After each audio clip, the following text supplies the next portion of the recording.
Hello, everyone, and good evening, and welcome to this session on Intro to DevOps and Azure DevOps offering.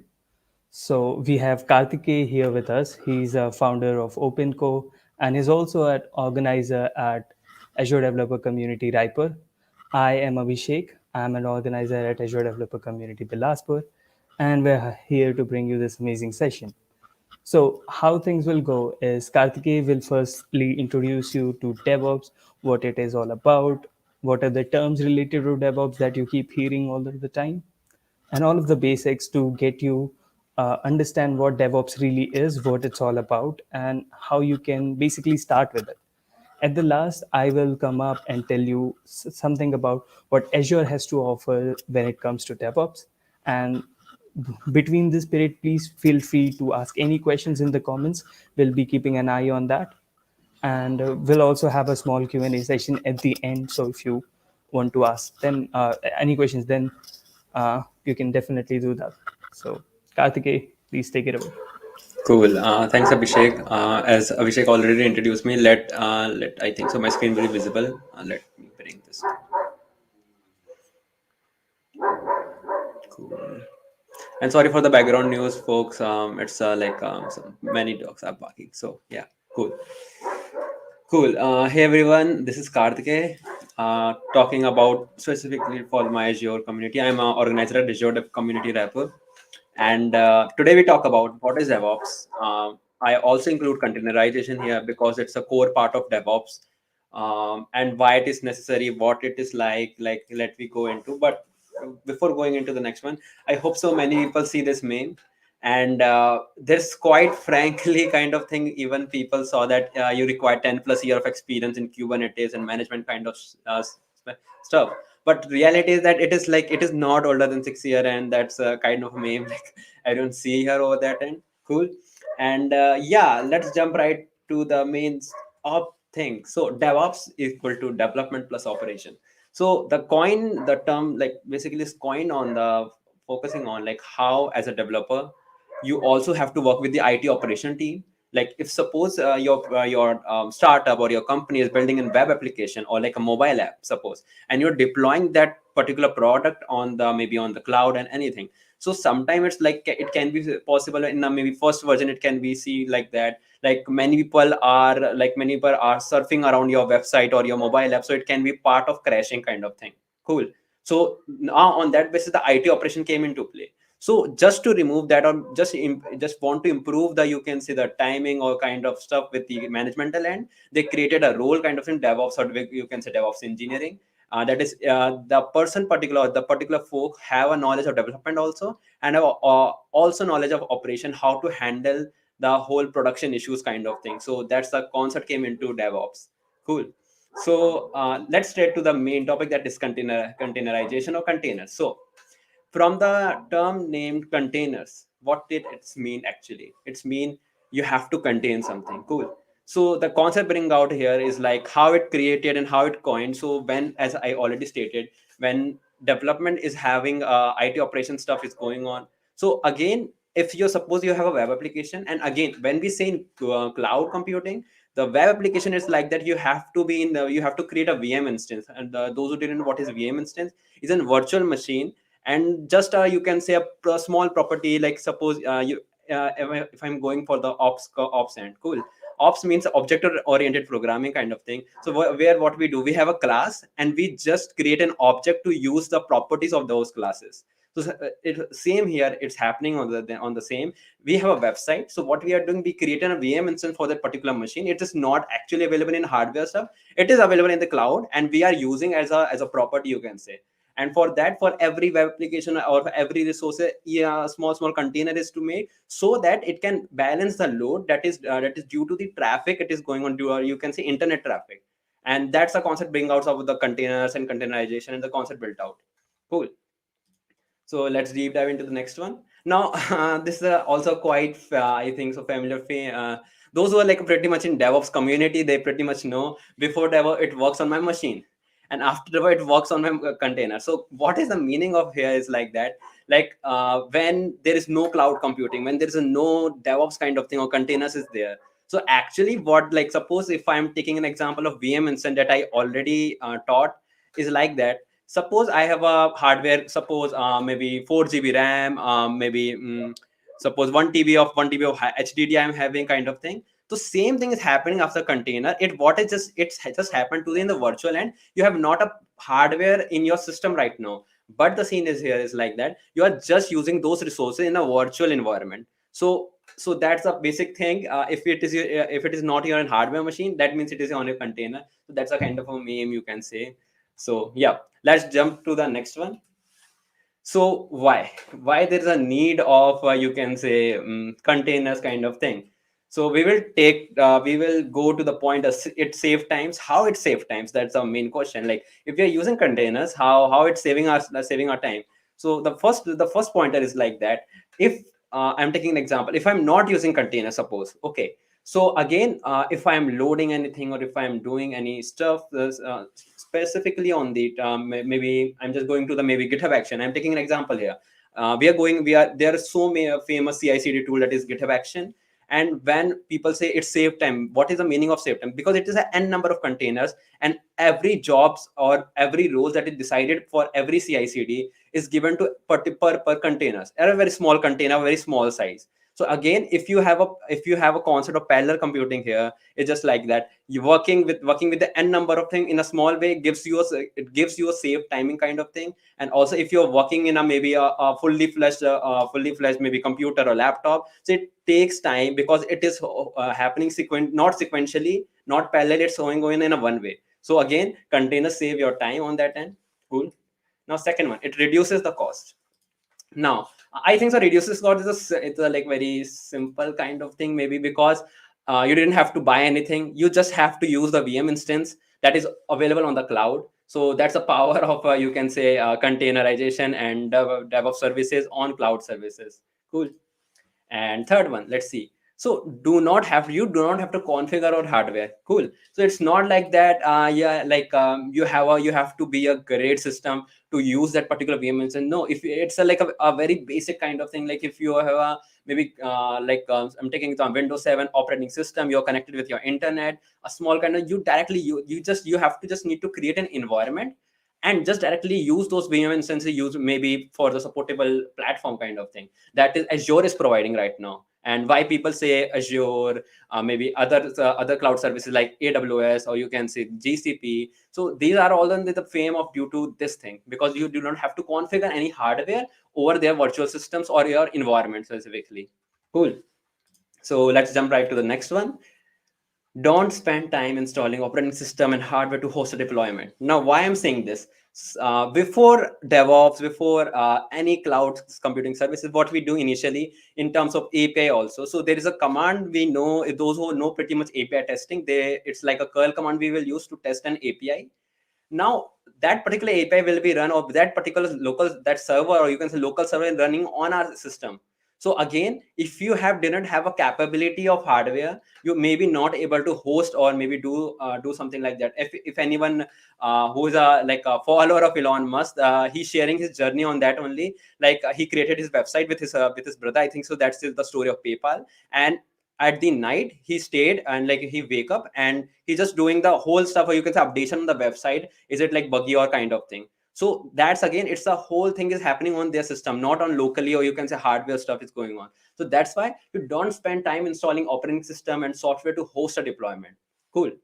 Now let's jump right to the next one.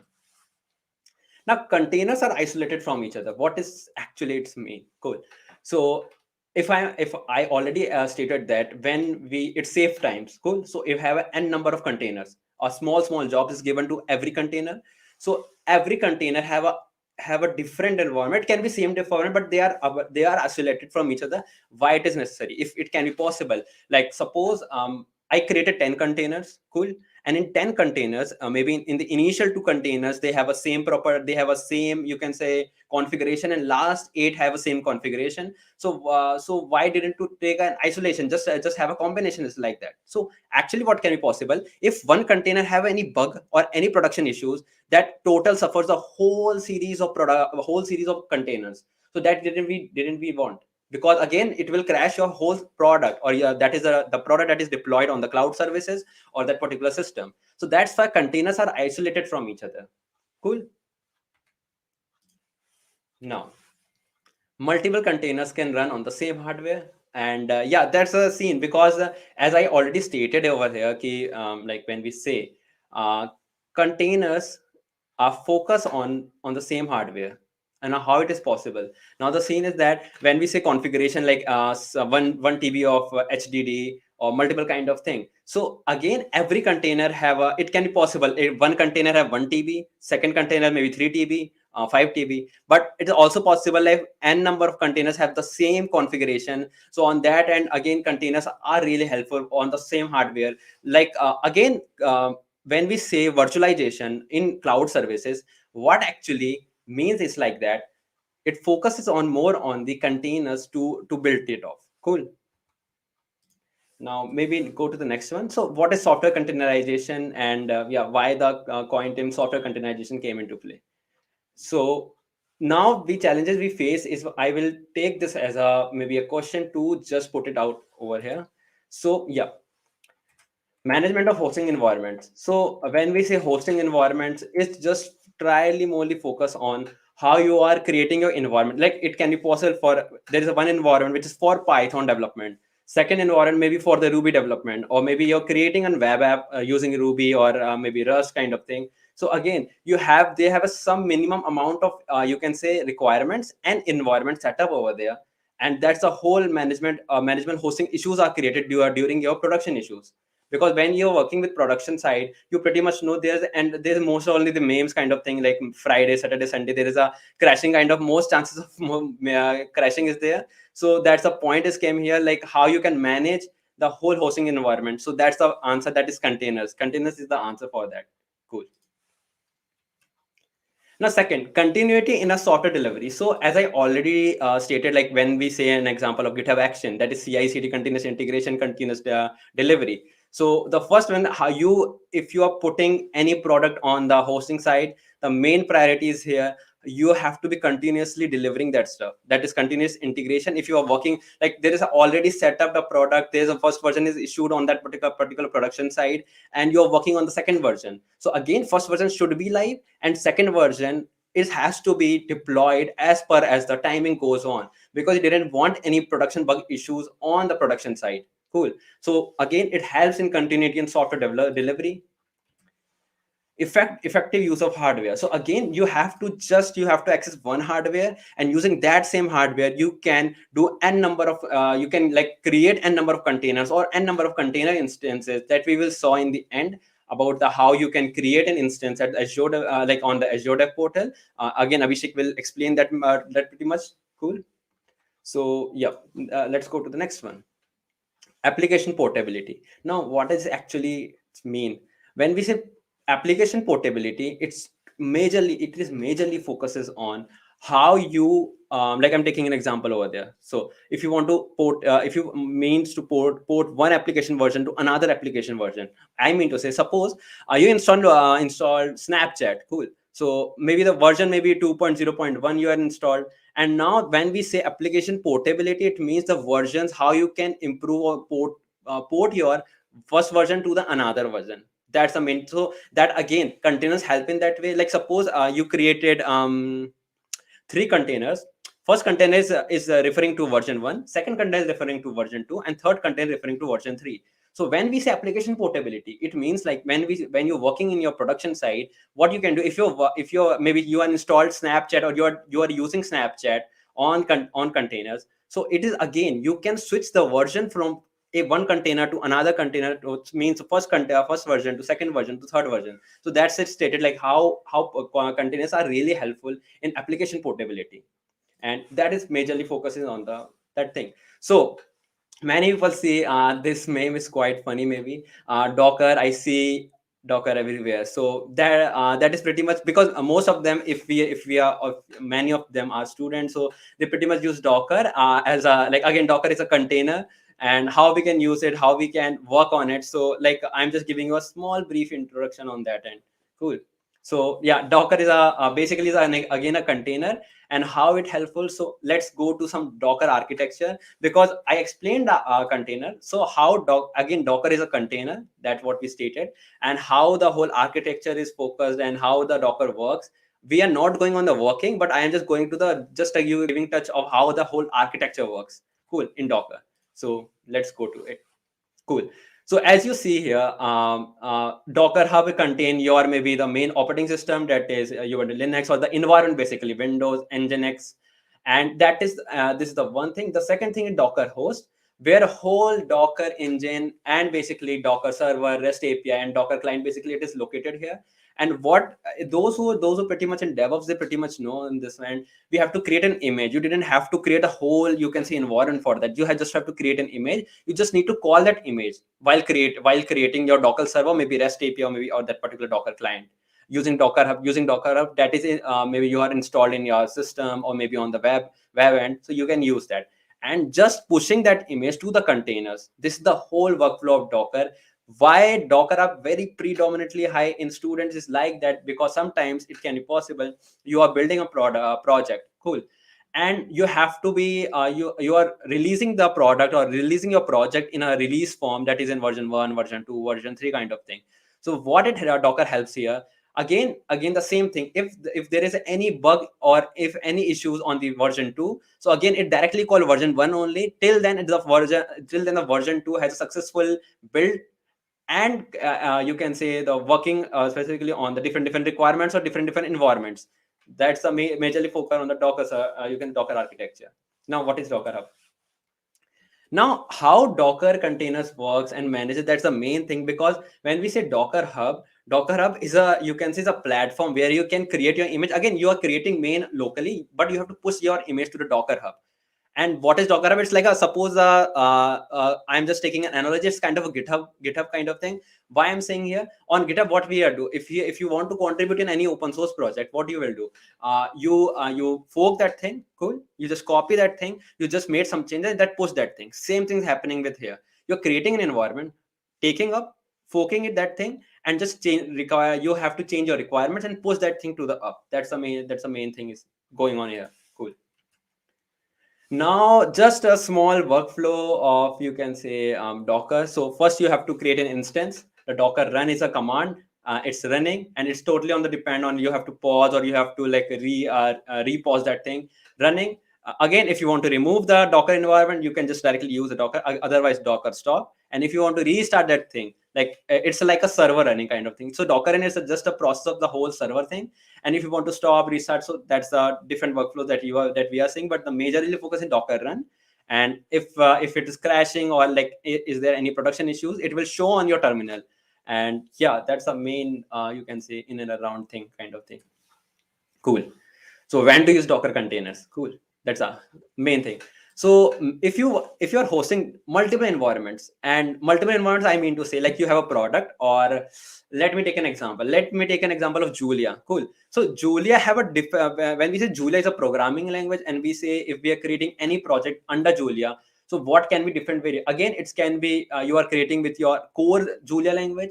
Second can be if you are working with there is a language, or you can say framework called flux.jl, that is focusly majorly on the machine learning flow for workflows. Third can be there is a Genela.js, that is a basically a Julia format of for creating web applications. So if you're working with 2 to 3 environments, so you have to manage that environment, and you have to push that. Again, the whole Julia setup is working on that thing only. If you want to manage or host multiple environments with very ease, that's the main reason that we are working on it. Cool. Second, guaranteed continuity and how we deliver a software. Again, at the end of the day, I am just take an example. Software is we are building, but again, what it is used for business, right? We are working for the customers, right? So we have to maintain the experience to be good. So for making that continuity in a flow, we need a guarantee kind of thing, that basically CI/CD that we came into play, like Circle CI, GitHub Actions, and many more kind of things. So that's the power of maybe Docker here, or container specifically. Ensure we make efficient use of server hardware. Again, it can be possible, like if I'm saying suppose I have 10 containers. Each container, if I created with 1 TB, cool, but each container is using only suppose 5 MB. So other like you can say other space of that 1 TB will remaining as you like, it's like a kind of a phase. So what they are doing is just focusing on, they're just creating a 1 TB. If they saw, if it's if they exceeding the 1 TB, then the whole another kind, that the doubling, that their doubling kind of thing has happened. And over that thing, you are increasing your memory, but it is again, it's a, like a production issues kind of thing. And because it can happen, because sometimes memory can overflow, that we didn't want. So that's why it just doubling the whole the whole thing. Cool. Allow for the portability of our application. Again, as I already stated, you can port it from one version to another version. So that's the thing that we talked. So Docker benefits. Effective use of hardware, as I already stated. And when we compare, let's compare some hypervisor thing with the Docker. So hypervisor is simple. Those who didn't know, it's just not a VM instance you are creating on that end. So when we say you didn't have to create a, like in the, if we say in the left side, that is VM guest operating system, that what we are seeing, we didn't require in the Docker. Why we didn't require in Docker? Because again, it's created its own environment. What hypervisor is doing, hypervisor and VM guest OS is what they are doing. They're creating the environment for the host OS. And host OS can be Windows, Linux, or Mac OS, and like, or you can say any version of you can say Ubuntu or Linux kind of thing. So that's a majorly focus. And Docker, again, as I am stating in the previous workflow, what we are doing, we are creating an environment, we are pushing that thing into Docker Hub, calling it back to the our local system in order to changes our versions. So that's the power of Docker that we are using here, using again Docker Hub. You can say another you can say containers, you can say GitHub containers kind of thing. You can say GitHub website for containers. You can say Docker Hub, simple as that. Cool. Now containers isolation that we talk again, but how it seems to be like. So if we are taking in comparison kind of thing, so app1, app2, app3, cool. Library one, library, well, the same library. So I'm just stating out library one, library two, library three, and same VMOS. That can be different operating system also, but it just totally depends on you. Now, when we say Docker, again, OS we didn't need. So n number of OS that is used in every application have just removed, because again, Docker creating the environment for that. And again, for the libraries also, again, you have to build out for the library or the version that we use in package.json. If you're working as a React developer or any web development site you're working on, that's the main thing. You're creating the library for that particular each application over there. So again, when we push any, we didn't push when we're pushing maybe our website, or you can say our web development stuff with on the GitHub, we actually, what we do, we use .git ignore and just ignore the whole package.json, because it's a whole mass of node module. We didn't want to push that thing. So that's the main thing is happening over here. Cool. Now let's see in action. So I just more particularly going on that end, because if we like actually we should state that in that thing, but I hope so. Yep. Most of the thing I have just touched it, and maybe Abhishek maybe carry up on that thing for the further thing. Yeah.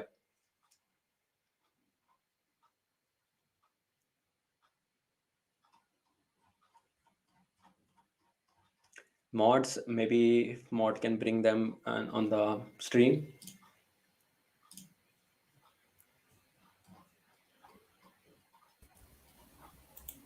Cool. Cool. So what you must have gotten up till now is what is DevOps and a little bit about what are containers and everything around it. So now what we're going to do is see what Azure has in store for you to make all of these possible at a central place. So I'll just share my screen.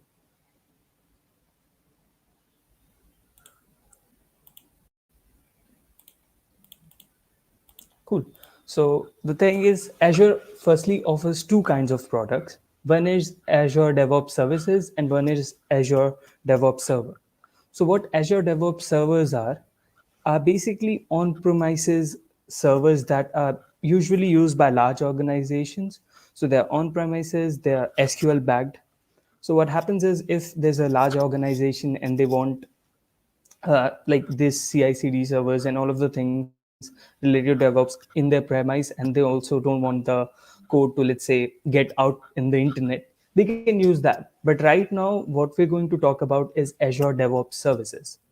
So what Azure DevOps Services are is basically it's a SaaS platform that Azure offers you to do everything with DevOps on the cloud. So to access these, all you need is internet and a browser. We'll be looking at all of the components that it offers, all of the services that it offers. And let's start with the first one, which is Azure Boards. So Azure Boards is basically a service where you can have Kanban boards to plan your project. You can assign different tasks to different people. You can create deadlines. Also, it's Scrum ready. So if your company or if you are following Scrum model, it has all of those things about deadlines, about sessions, about sprints already integrated, so you don't have to worry about that. And that is the first feature that Azure DevOps services offer. The second one would be Azure pipelines. So what Azure pipelines are, uh, Karthike mentioned there are something called CI/CD pipelines. So for instance, let's say every time you push a code, you want some tests to be run on it and then only integrate it or merge it into your central repository. What you can do is create a basic CI pipeline for that, and that will take care of that. Also, another instance could be, suppose every time a push gets into the master branch or you commit something into the master branch, you want it to go through some test cases and then finally be deployed. That can be done through a CD pipeline. So Azure Pipelines is basically a set of tools that allow you to create those pipelines in Azure DevOps. The third one is Azure Repos, and it's very much similar like a GitHub, very much similar to GitHub. So it's a repository hosting service, and what it offers you is again a place where you can host your repositories. But here we actually have two kind of repositories. So the first one is a normal Git repository. Sorry, I think there's some distance. No, right. So the first one is a Git repository. So what you can have there is basically anything that you store on GitHub or Bitbucket, you can host those things in the Azure repos or the Git repositories. And then we have something called TFVC type of management, which is Team Foundation Version Control. What basically the idea behind TFVC is that you can have a central place to store your code. So unlike Git, which is a distributed version control system where you have a central piece of code and then you have its local version distributed to all of the developers, here you can have a central place where you store all of the stuff. So your repository will be stored in a central server. Any changes will be made to that server. The history will be kept as it's kept in Git, but you won't have local copies. So that is something that you can also have in Azure Repos. And then becomes Azure test plans. So I talked a bit about tests in CI pipelines, CD pipelines. So what Azure test plans allow you to do is create different types of test along with like different steps, as you can see on the image that is here. So you can have manual testing where you can list down the steps that a tester can just go through. You can have exploratory testing, or you can have a fully automated testing. So a lot of testing options that Azure provides you in the Azure test plans. Lastly, we have something called Azure artifacts. So let's say your company or your organization, you develop a package that you want to be used with your CI/CD pipelines, or you're using an external package with some pipelines. No worries. What Azure artifacts allow you to do is basically store those artifacts or store those packages in a place which can later be utilized by any of your pipelines. And those artifacts could be of any type. So it could be a Maven artifact, packages related to npm. And Azure like supports a lot of language. Mostly all the popular language are supported by Azure, so you don't have to worry about that. And let's not forget the last but the most amazing feature, which is the extension marketplace. So if somehow all of these features um, doesn't suffice or doesn't have all of the things you need, there's always extension marketplace. So what are extension marketplace? They are basically community and Microsoft developer extension that you can use in any of your projects, and you can hook it up to your project. Some are free, some are paid, but you can uh, use that. Kartike mentioned about Docker. He got into detail about Docker and things like that. So you can just go to the extension marketplace, have the Docker integration into your uh, Azure like DevOps services, and get up with it. So now let's talk about, these are all good, but how can you access it? So for that, what you can do is go to a link that is dev.azure.com, which are basically the home of Azure DevOps services, and there you can have access to all of these services for free at a starting point. So all of these services are free for some limit, and afterwards that you have to pay as you go. But initially, if you want to just try things out, see how everything looks like, everything works, you can do that, and it's completely free. So I'm just going to show you a small sample of what it looked like. What are the different components that you can see when you firstly enter that? So if you go to the link that was provided, dev.azure.com, you just have to sign up with your GitHub or your Microsoft account, and then you'll be greeted with a page something like this. So you may not have this test project, any project created, because it's empty by default.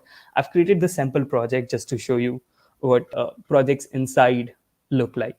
So if I click in the test project, give it a second. And yep, so it opens up the summary or the overview of the project. This will basically contain the description, some of the stats related, the pipelines, and all of the members. So currently I'm the only member in this project, and that's why it's showing just A, which is Abhishek. Next, I mentioned something about boards, and this is what boards look like. So the first thing is work items. This is basically a list of everything that you've put. So every task that you've put will be contained here in a list format. So you can filter out, you can see things, and you can just basically fiddle around with those. Next, we have the board section, which is basically a more graphical representation of what we saw earlier. So here we have like two tasks. One was create an item, which I have already done, so it's done. One is show demo. I'm just going to drag it to doing.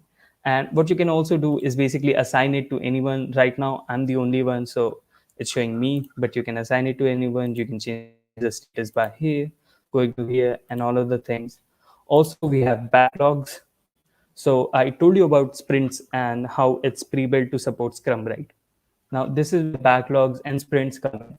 So you can design your own sprints. You can have backlogs. So, for example, show demo was assigned to me, and I made the date so that it could be completed, for, let's say, yesterday. So that's why it's showing me in the backlog. And here we can also design some sprints that you want to like. We can design sprints in, let's say, a 1 week gap or a 2 week gap, and have our team see all of these things and get an overview of what is happening. Then we come to Azure repos, which I told you about.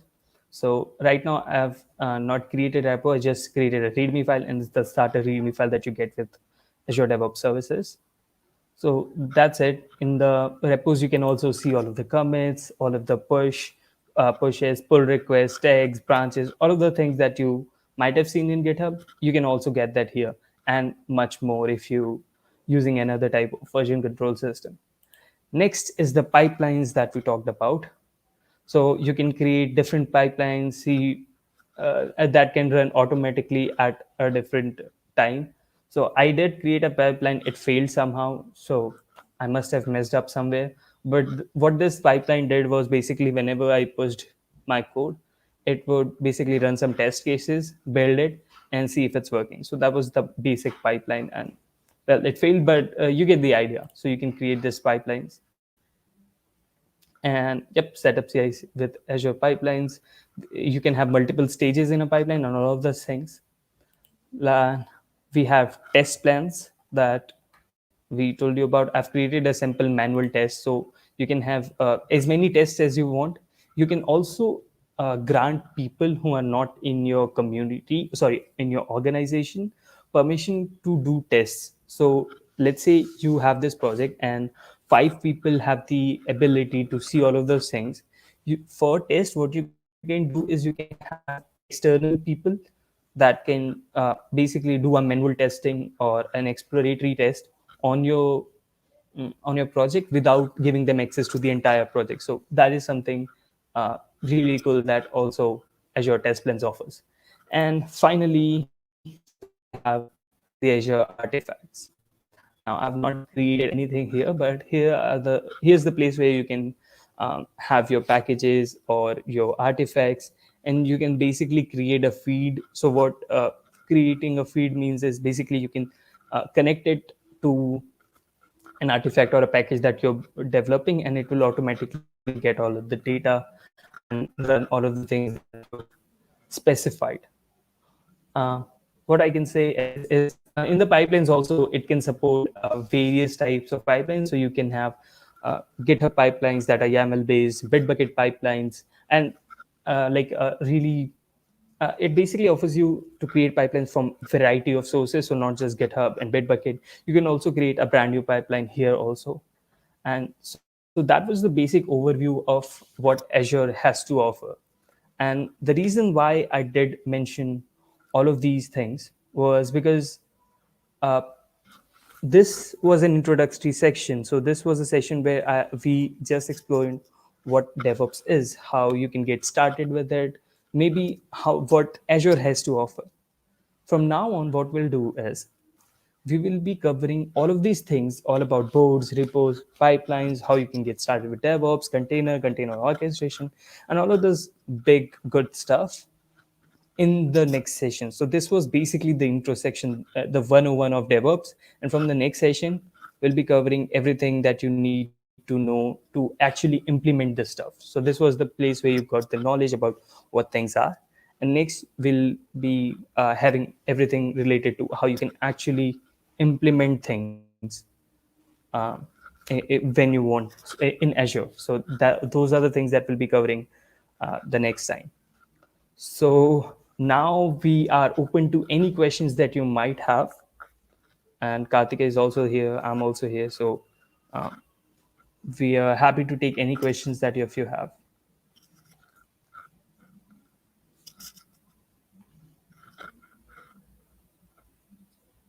I'm just going to wait for 2, 3 minutes, see if there are any questions popping up.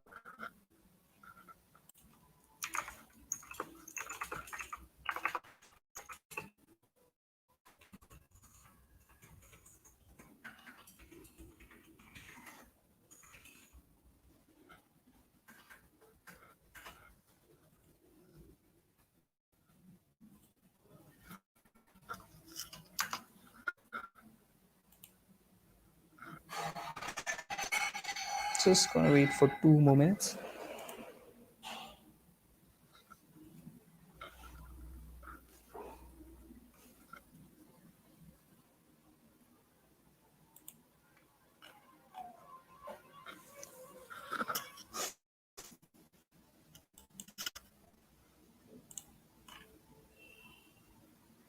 Are you going to get any swags? Funny that you mentioned that, because right now what we have is on a Azure developer community Discord, we have some quizzes going on. So you aren't going to get any swags for this session, but what you can do is go to that quiz, attend it, and if you're in the top 5 people, you'll be getting Microsoft swags. So how amazing is that?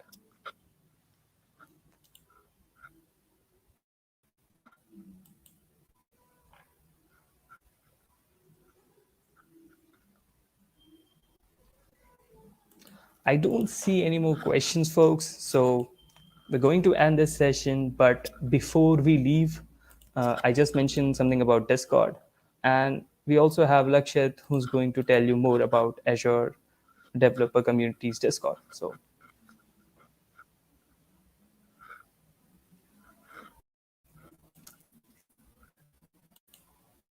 Lakshit, you can come up.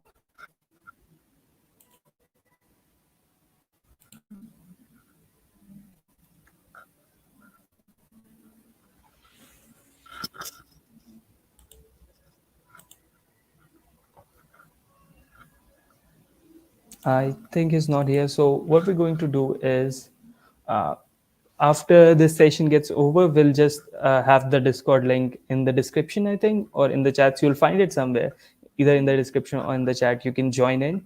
And remember, we are having a quiz today. I think it's already started, so you can go there, answer some questions, and if you are in the top few top few people, you'll be getting exclusive Microsoft swags. So that's something to look forward to. Lakshit is here. Lakshit, you're on mute. Okay, I'm sorry, my bad, guys. So, guys, this is the Discord link you have to join. So today we have quiz scheduled on the Azure Developer Community Discord server, and there is a so in that server there is a channel named Quiz. So their quiz will be live in that channel. So it will be live at 7 p.m. sharp, 8 p.m. sharp. So join the channel, and you can get exclusive swags from Microsoft. And top five winners will be getting the swags. So see you then, guys. And like we do multiple quizzes every Friday, so do join. And thank you, Karthikeya, thank you, Abhishek, for being a valuable speaker, and thank you everyone for joining in. I hope Thank we you. will see you in the future. Thank you. Have a nice day. Thanks, Lakshit. Thanks, Thank you, everyone. everyone.